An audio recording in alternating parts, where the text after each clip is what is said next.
Welcome back to the channel, guys, for a brand new video, and today I have another season preview video. We covered Morecambe last night or yesterday, how the Shrimps are going to prepare for life in League 2 for the 2024-2025 season, and today we are going to be looking at my team, Newport County. Now, there might be an urge of bias in this towards the end of the video, but, you know, it is what it is. It's my team, it's who I support. Obviously, I'm going to be a bit biased towards it, but we will obviously focus on last season first. Now, Newport did finish 18th in League 2, survived, but, you know, a lot of times throughout the season, we were saying as Newport fans that it just wasn't good enough. 8 defeats out of the last 8, you know, really derailed any chance of sneaking into the playoffs at the very last chance. Well, we saw what happened to Doncaster. They were miles out of it. And I think it was like 12 wins in a row or something, got them completely up there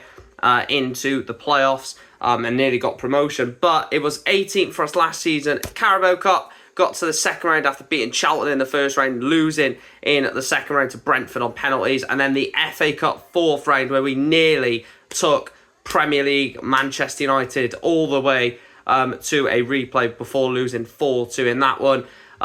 Like I said, League 2 wasn't the best of seasons by a country mile. Carabao Cup, you know, the game against Charlton was a good win, and we nearly knocked out Brentford. And the FA Cup run was quality, you know, beating Banner, Eastleigh, Oldham to get to Man United. It was a perfect route to that Man United game for us against three non-league teams. And yeah, let's get into this season and see how we can build on that 18th place finish from the previous campaign. So then, in terms of the ins, we've brought in Ollie Greaves from Mickleover Sports. Matt Baker has come back as a permanent deal on previously on loan from Stoke.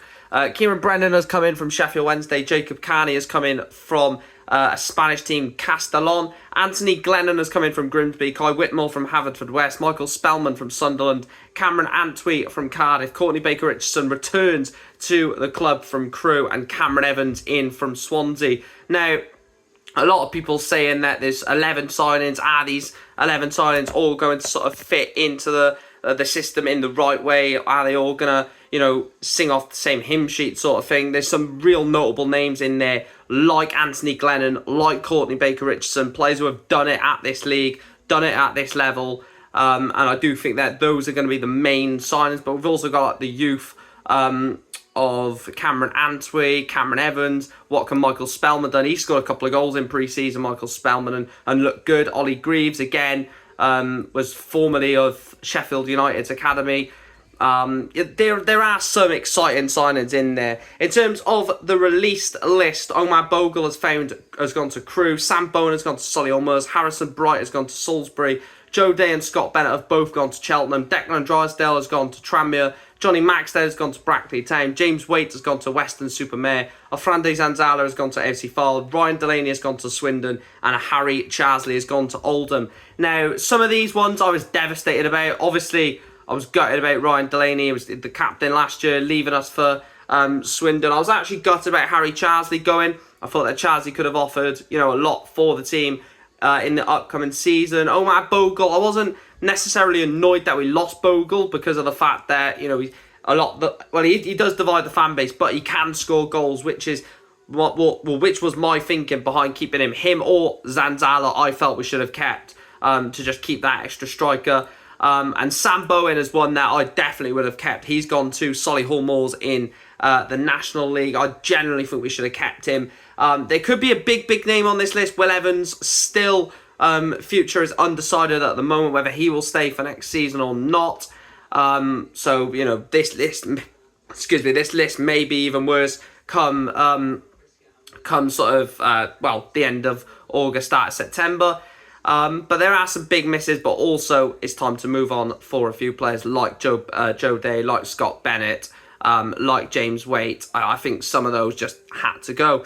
In terms of the key players then, I've gone with 3 players, or 2 players that were here last season and 1 player that we've brought in this window. The new sign I've gone with is Anthony Glennon. Now, I really like Glennon, left back, left wing back, very attacking, very versatile, can play left back, left wing back, could probably play as a left mid if needed. And I do think Anthony Glennon has got that ability to get goals, get assists for us down that left-hand side. And the second and third player, I've gone for Bryn Morris in midfield and Courtney. I was going to go Courtney Berry Richardson.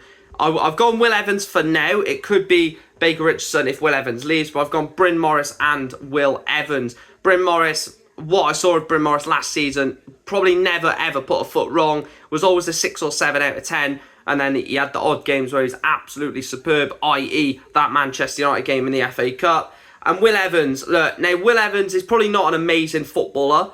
I don't think he's an amazing footballer, but I think he will bag you goals. I think he will score goals again next season if he is here. So I've gone with Anthony Glennon, Bryn Morris and Will Evans. Now the expectation, mid-table.